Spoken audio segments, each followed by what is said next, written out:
नमस्कार। महाराष्ट्र की पर्यावरण मिनिस्टर पंकजा मुंडे जी ने हाल ही में एक सीआरजेड कमेटी बनाई है।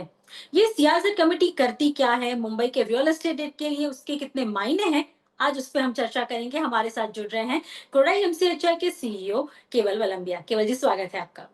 नमस्ते जैसे निशा। मैंने कहा सीआरजेड, हमें ये डिटेल में समझाइए कि मुंबई के लिए कितना मायने रखता है और ये सीआरजेड पहले तो होता क्या है। निशा जी, बहुत अच्छा क्वेश्चन है ये, क्योंकि ये क्वेश्चन अगर मैं आपको कहूँ तो 40% से ज्यादा मुंबई और मुंबई करों को ये इम्पैक्ट करता है। लेकिन हो सकता है कि ज्यादातर आपके जो दर्शक है वो इससे वाकिफ ना हो, तो आपकी ये जो पहल है सीआरजेड के बारे में बात करने की, उसके बारे में जानने की, उसके लिए मैं आपका अभिवादन करता हूँ। Thank you. Coastal regulation zone, CRZ, ये एक इकोलॉजिकल और लीगल फ्रेमवर्क है which was introduced under environmental protection act 1986। हम्म। मतलब 1986 में जब एनवायरमेंटल प्रोटेक्शन एक्ट बनाया गया, तब इसका उल्लेख हुआ था कि हमें कोस्टल रेगुलेटरी जोन की स्थापना करनी चाहिए। और उसकी एक्चुअली स्थापना हुई CRZ नोटिफिकेशन 1991 में, बराबर, जहां पर ये बताया गया कि भाई CRZ क्या होगा और उसका जो विस्तार जो है, CRZ का जो इम्पैक्ट है वो क्या होगा और कितने तरीके के टाइप्स होंगे। और ये 1991 के नोटिफिकेशन के बाद इसके अंदर 2011 और 2019 में भी अमेंडमेंट्स लाए गए और उसको और स्ट्रॉन्ग किया गया। कोस्टल रेगुलेटरी जोन जो है वो लैंड यूज और जो डेवलपमेंट कोस्टल एरिया में जो होते हैं, जो सी, जो हम लोग जिसको बीच कहते हैं या सी हम्म। साइड कहते हैं, उसको लगकर जो डेवलपमेंट्स होते हैं उसको इम्पेक्ट करता है या उसको रेगुलेट करता है। CRZ के अंदर 500 मीटर तक का लैंड, जो हाई टाइड लाइन कहा जाता है उनके एनवायरमेंटल लैंग्वेजेस में, साइंटिफिक लैंग्वेज में, उसको इम्पैक्ट करता है। And land along the banks of creeks, अपना बैकवाटर्स, इवन रिवर्स, जो जहां पर दरिया को जाके मिलती है या खाड़ी में मिलती है, ये हम्म। सब एरियाज को जहां पर हाई टाइड लाइन लागू होता है उसको ये इम्पैक्ट करता है। CRZ की अलग अलग कैटेगरीज है। सबसे पहला आता है CRZ 1, मतलब कोस्टल रेगुलेशन जोन 1, जो इकोलॉजिकली सेंसिटिव होता है। जैसे मुंबई में आपने नाम सुना होगा, मैंग्रोव्स, मड फ्लैट्स बहुत सारे होते हैं, जी। तो ये उनके बारे में है। तो जो CRZ 1 के अंदर में जो कैटेगरी आती है, उसमें कोई भी कंस्ट्रक्शन अलाउड होता नहीं है apart from essential services which the government will recommend. So CRZ 1 में कोई भी तरीके का कंस्ट्रक्शन पॉसिबल नहीं है। CRZ 2 जो है, जो अर्बनाइज्ड एरिया में होता है, वहां पर कुछ चीजें परमिसिबल हैं, कुछ कंस्ट्रक्शंस परमिसिबल हैं, लेकिन वहां पर बहुत सारे रिस्ट्रिक्शंस हाइट और FSI के ऊपर होता है। मतलब हो सकता है आपके पास बहुत बड़ा चंक है लैंड का, लेकिन अगर वो CRZ 2 में है तो शायद आप वहां ज्यादा कुछ बांधकाम नहीं कर पाओगे। CRZ 3 जो है वो अनडेवलप्ड रूरल एरियाज के आजू बाजू में लागू होता है, जहां पर कंस्ट्रक्शन 200 मीटर के बाद, मतलब हाई टाइड लाइन के 200 मीटर के बाद परमिसिबल है।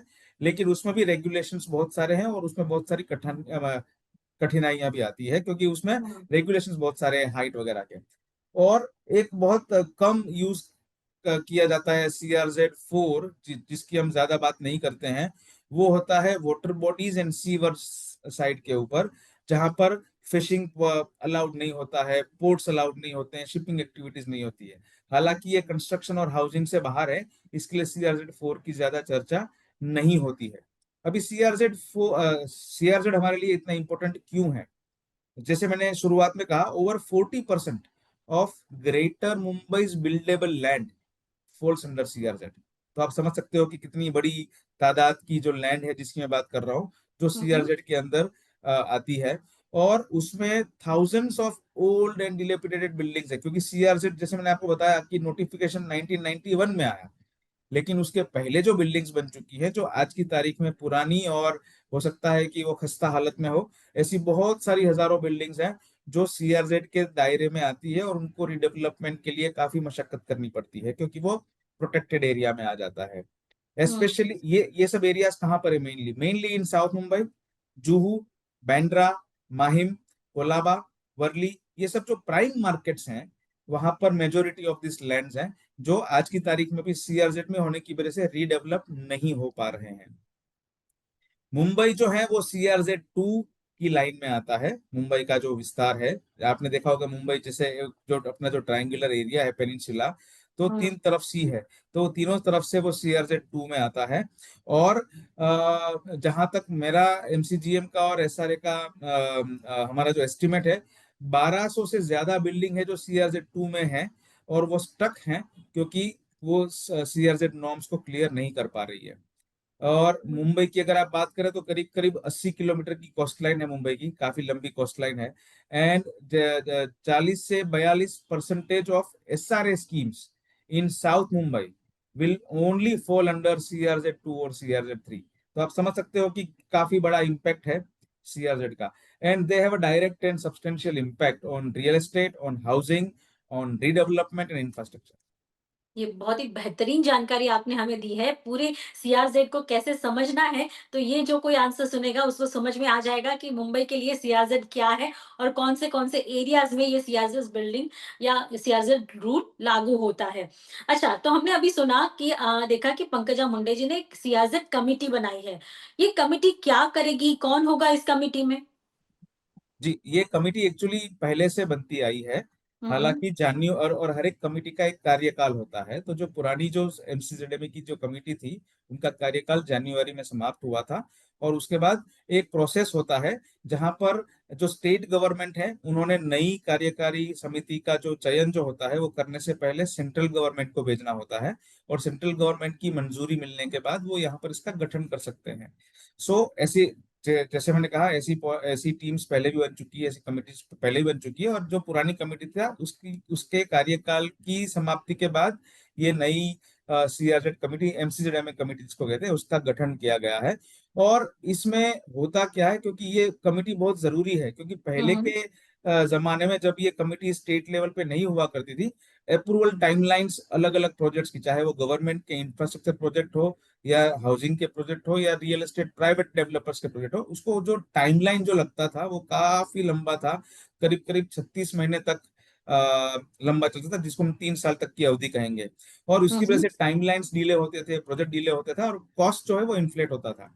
और बहुत सारी एम्बिग्विटी थी लैंड क्लासिफिकेशन में, कि भाई कंफ्यूजन ये था कि सीआरजेड टू किसको गिने, सीआरजेड थ्री किसको गिने, और उसका डेजिग्नेशन क्या होता है। और अनक्लियर एफएसआई, मतलब सीआरजेड टू में मुझे कितनी एफएसआई मिल सकती है, या मुझे कितनी हाइट तक कंस्ट्रक्शन करने को मिल सकता है, इस बारे में काफी सारा कंफ्यूजन था। तो इसकी वजह से जो स्टेट लेवल पे जब ये एमसीजेडएमए कमेटी जब बनी, तो उसकी वजह से क्या हुआ, सबसे पहला काम हुआ था कि कोस्टल जोन मैनेजमेंट प्लान, हुँ, हुँ। सीजेडएमपी जिसको कहते हैं, उसको बनाना शुरू हुआ स्टेट लेवल पे। क्योंकि स्टेट लेवल पे जो बारीकी से काम कर सकते हैं, उतनी बारीकी से काम शायद सेंट्रल में पॉसिबल ना हो। इसके लिए जैसे ये कमिटीज का गठन होना शुरू हुआ स्टेट लेवल के ऊपर, तो कोस्टल जोन मैनेजमेंट प्लान बनना शुरू हुए, जो 2019 तक काफी डिले हुआ करते थे। और 2023 तक जो मेरा आंकड़ा बोल रहा है कि महाराष्ट्र के पास फाइनल सीजेडएमपी था ही नहीं। ओके, सो ओह! 2023 में फाइनल सीजेडएमपी मतलब कोस्टल जोन मैनेजमेंट प्लान बना, जिससे काफी सारी बढ़ोतरी हुई कि भाई हमारे अप्रूवल्स टाइम पे आने लगे। हमारी जो समझ थी कोस्टल जोन्स के बारे में वो क्लियर हुई। तो हमारा जो डेटा है क्रेडा एमसीएचआई का, उसमें ये कहता है कि भाई more than 100 redevelopment projects in Mumbai were directly impacted by the CRZ ambiguities, जो क्लियर हुए। Nearly 12,000 crore worth of private and public projects were delayed across MMR due to CRZ clearance until 2023। तो ये सब जो है वो काफी क्लियर होना शुरू हुआ। और काफी सारे फ्लैगशिप प्रोजेक्ट्स आपने सुने भी होंगे, मुंबई कोस्टल रोड जो है, बराबर, हुँ, मुंबई हुँ। मेट्रो लाइन 2B जो है, छत्रपति शिवाजी महाराज मेमोरियल जो है, ये सबको अप्रूवल्स चाहिए थे। मतलब ये सिर्फ प्राइवेट प्रोजेक्ट्स को लागू नहीं होते थे, ये सब हमारे जो इंफ्रास्ट्रक्चर प्रोजेक्ट है, जो हमारी देश की और हमारे सिटी की प्रगति के लिए भी काफी सारी जिम्मेदार हैं, वो भी हुँ। अटके पड़े थे। और ये सीजेडएमपी आने के बाद ये क्लियर हुए। तो मैं ये कहता हूँ कि सीआरजेड कमिटी या एमसीजेडएमए कमिटी जिसको हम कहते हैं, उसका गठन 2023 के बाद जो करना शुरू हुआ, वो एक काफी सराहनीय स्टेप था। और मैं पंकजा मुंडे जी को आपके चैनल के जरिए अभिवादन करना चाहता हूं, क्योंकि उन्होंने जनवरी में होने के बाद काफी सारी मुश्किलें होने के बाद भी उन्होंने ये सीआरजेड कमेटी का गठन किया, जो हाउसिंग को और इंफ्रास्ट्रक्चर को काफी वेग देगी आगे। तो अब तो हम समझ लिए कि सीआरज़ेड होता क्या है, उसके अप्रूवल, क्लियरेंस के लिए क्या मायने होते हैं, क्या चैलेंजेस आती हैं सीआरज़ेड की वजह से अप्रूवल्स लेने में और अभी कितनी बिल्डिंग्स हैं अंडर अप्रूवल? ओके, वेल अभी तो जैसे मैंने कहा कि ये जो कमिटी जो है वो कमिटी अभी अभी जस्ट बनी है और अभी हुँ, तक उसका फाइनल नोटिफिकेशन भी बाहर नहीं आया है। हालांकि हमारी एक क्रेडा एमसीएचआई की एक मीटिंग हुई थी सेक्रेटरी श्रीमती जयश्री भोज जो आईएएस है उनके साथ, और जहां तक हमें समझ में आया है कि उन्होंने ऑलरेडी कमिटी, पंकजा मुंडे जी ने ऑलरेडी गठन कर ली है, और उसके जो चेयरपर्सन है वो सेक्रेटरी रहेंगे एनवायरमेंटल डिपार्टमेंट के, और उसमें मेंबर सेक्रेटरी भी रहेंगे जो डायरेक्टर हैं एनवायरनमेंट डिपार्टमेंट के, और अलग अलग टेक्निकल एक्सपर्ट्स रहेंगे। काफी सारी जो इम्पोर्टेंट संस्थाएं हैं जैसे आईआईटीज हैं, हुँ, जैसे ओशिनोग्राफिक इंस्टीट्यूट ऑफ इंडिया है, उनके जो डायरेक्टर्स रहते हैं वो भी इसमें आएंगे। अर्बन प्लानर्स काफी सारे इसमें रहेंगे, एनवायरमेंटलिस्ट रहेंगे, और एमसीजीएम, एसआरए, एमएमआरडी जैसी गवर्नमेंट संस्थाओं के माननीय सभासद भी इसमें रहेंगे। उसके अलावा सीआरजेड कमेटी का एक लीगल रिप्रेजेंटेशन भी होगा, एक लीगल एडवाइजरी के जरिए, और एनजीओ के भी काफी सारे एनजीओ हैं, उनको भी उन्होंने आमंत्रण दिया है इसमें एज एन इनवाइटी मेंबर करके ज्वाइन होने के लिए। और इससे क्या होता है, जैसे आपने पूछा कि इससे होता क्या है, ये जो कमेटी बनेगी तभी, हुँ, तो ये जो चीज है वो ये है कि भाई कोई भी चीज अगर आपकी कोस्टल रेगुलेटरी जोन में आता है, अगर आपका प्रोजेक्ट, तो आपको एमसीजेडएमए के पास क्लियरेंस के लिए जाना पड़ता है। एमसीजेडएमए के क्लियरेंस के बगैर कोई भी अर्बन लोकल बॉडी, चाहे वो पनवेल हो चाहे मुंबई हो, मतलब बीएमसी हो, जो भी आपका जो कोस्टल रोड के आजू बाजू में अगर आपका प्रोजेक्ट है, कोस्टल जोन के आजू बाजू में, हुँ। तो सबसे पहले आपको एमसीजेडएमए का परमिशन चाहिए। उसके बाद ही आपको सीसी मिल सकता है, जो कि प्रोजेक्ट के लिए पहला चरण होता है। सो इसका मतलब ये हुआ कि कोई भी कोस्टल जोन में अगर कोई प्रोजेक्ट आ रहा है तो सबसे पहले उनको एमसीजेडएमए का अप्रूवल चाहिए। उसके बाद ही उनका जो बुनियादी ढांचा है अप्रूवल्स का वो शुरू होता है। और जो ऑलरेडी जो बिल्डिंग्स हैं, उनके रीडेवलपमेंट में भी वही दिक्कतें आती हैं जो आप बता रहे हैं, नए प्रोजेक्ट के अलावा? हर एक बिल्डिंग में नहीं, लेकिन जो भी बिल्डिंग्स कोस्टल रेगुलेटरी जोन के अंदर में आता है हुँ, सीआरजेड 2 या 3 में, उनको बिल्कुल बाधाएं आ रही थी। और हुँ, मुझे लगता है कि ये कमिटी होने के बाद, जैसे कि मैंने आपको बताया, हम लोग श्रीमती जयश्री बोस जी को मिले थे, जो हुँ, आईएएस हैं और सेक्रेटरी है एनवायरमेंट डिपार्टमेंट के। उन्होंने ये कहा था कि उनका पहला मिशन ये रहेगा कि जो भी रिडेवलपमेंट के प्रपोजल्स हैं जो सीआरजेड में हैं उनको हियर करें और उनको प्राथमिकता दे, ताकि वो जो लोग, हजारों लाखों लोग जो ऐसे डिलेपिडेटेड बिल्डिंग्स में रह रहे हैं, उनकी हेल्थ और सेफ्टी जो है वो इश्यू आज की तारीख में खतरे में है, तो उनको वो न्याय दे पाए। तो मुझे लगता है कि रिडेवलपमेंट में काफी सारा वेग मिलेगा, काफी सारा एक पेस आएगा after this hmm. Committee has come into picture. तो हाल-फिलहाल इतनी कितनी बिल्डिंग्स होंगी जो उस कैटेगरी में आती होंगी और जो अप्रूवल के बाद उनको उनके लिए पॉजिटिव साइन है? जी, जैसे मैंने बताया कि भाई हमारा जो आंकड़ा है एमसीएचआई का, वो ऑलरेडी ये कहता है कि कम से कम ऐसी 1200 से ज्यादा बिल्डिंग्स हैं जिनको रिडेवलपमेंट की सख्त जरूरत है। और जैसे मैंने कहा, 12 से 13 हजार करोड़ के प्रोजेक्ट्स जो थे वो अटके हुए थे, जो आज की तारीख में जो इससे रिलीज होंगे या उनको एटलीस्ट अप्रूवल्स में फायदा होगा। हुँ। हम देखते हैं बहुत सारे ऐसे अप्रूवल्स होते हैं जिसकी वजह से रीडेवलपमेंट हो या नई बिल्डिंग का कंस्ट्रक्शन हो, वो अटक जाता है। आज ये कमिटी जो है, हम कब तक अपेक्षा करें कि ये कार्यरत हो जाएगी और ये अप्रूवल्स मिलने शुरू हो जाएँगे? कितना समय लगेगा इसमें? जी, इसकी एक आधिकारिक घोषणा तो ऑलरेडी हो चुकी है हुँ, कि एफसीजेडएमए की कमेटी फाइनल कर दी है honourable environment minister Shrimati Pankaja Munde ने। हावेवर इसका ऑफिशियल गैजेट अभी भी अवेटेड है, जो मुझे लगता है कि ये वीक में कभी ना कभी पब्लिश होगा।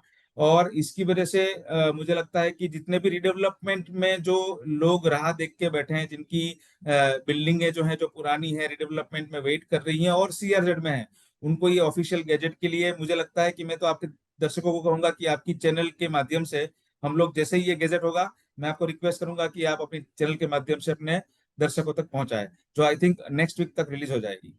हमारे दर्शकों को बता दूँ, थोड़े दिन पहले ही हमने केवल जी से बात की थी एनजीटी के ऑर्डर के बारे में और तभी भी हमने जाना था केवल जी से कि भई जल्दी ही ऐसी कोई कमिटी बनने जा रही है और फाइनली ये कमिटी बन गई। तो इसके तो मायने हम जान गए कि अभी जल्दी अप्रूवल मिलेंगे और बहुत सारी बिल्डिंग्स हैं जो अटकी हुई हैं, वो उनका काम शुरू हो जाएगा। लेकिन एनजीटी भी एक बहुत बड़ा मुद्दा है, क्या उसका कोई निष्कर्ष आया है अब तक? जी, आपने एक्चुअली दुखती हुई रग पे पैर रख दिया। एज़ ऑफ नाउ हम्म, हम वो ऑर्डर का इंतज़ार कर रहे हैं जो ऑनरेबल जस्टिस पारडीवाला की बेंच में है, जहाँ पर 5 किलोमीटर के मतलब कोई भी नेशनल पार्क या सेंचुरी के 5 किलोमीटर के रेडियस में आते हुए कोई भी प्रोजेक्ट आज की तारीख में अटके पड़े हैं। और हमें लगता है कि ऑर्डर डिक्टेट मतलब फाइनल हियरिंग तो खैर हो ही चुका है ये पर्टिकुलर केस में, और फाइनल ऑर्डर रिलीज हो ऐसी हमारी आशा है कि भाई ये वीक में वो फाइनल ऑर्डर का एटलीस्ट निष्कर्ष आ जाए, और वो फाइनल ऑर्डर सुप्रीम कोर्ट के पैरामीटर के हिसाब से पब्लिश होते होते जुलाई एंड तक मैं सोच रहा हूँ, और मैं समझ रहा हूँ कि जुलाई एंड या फर्स्ट वीक ऑफ अगस्त तक वो फाइनल ऑर्डर भी हमारे हाथ में होगा, ताकि जो इतने सारे हाउसिंग प्रोजेक्ट्स अटके पड़े हैं उनको भी थोड़ी सी राहत मिले। डेफिनेटली। तो देखिए एक अच्छा फेस्टिवल सीजन के पहले ये सारे अच्छे न्यूज़ हमें मिलते दिख रहे हैं, क्योंकि अगर सीआरज़ेड कमिटी बन गई है तो वो अप्रूवल्स भी मिल जाएँगे, और होपफुली अगर एनजीटी का ऑर्डर भी आ गया तो जो भी फॉरेस्ट के आसपास के प्रोजेक्ट्स हैं उनको भी जल्द से जल्द आगे वेग मिलेगा और वो प्रोजेक्ट बनने के लिए रेडी होंगे। तो एक्सपेक्ट करें कि इस बार का फेस्टिवल सीजन एक अच्छी खुशियाँ लेके आएगा फॉर डेवलपर्स। बिल्कुल। मैं तो ये कहता हूँ कि होम बायर्स के लिए ज़्यादा इम्पोर्टेंट है, क्योंकि जो सप्लाई है, वो हुँ। काफ़ी आज बॉटलनेक कंडीशन में आ चुका है। और हमें लगता है कि बहुत सारे प्रोजेक्ट्स चालू हैं, लेकिन मुझे लगता है कि बिकॉज़ ऑफ दिस अराउंड 500 के करीब प्रोजेक्ट्स जो हैं, वो राह देख रहे हैं सुप्रीम कोर्ट के ऑर्डर की। सो आई थिंक होम बायर्स के लिए भी, ये सिटी के लिए भी और ये सिटी के इकोनॉमी के लिए भी ये एक बहुत बड़ी खुशखबरी होगी अगर वो रिलीज़ हो जाए तो।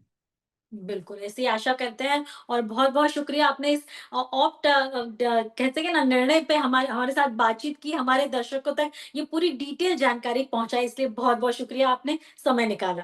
धन्यवाद Nishari. Thank you thank very you so much. Much.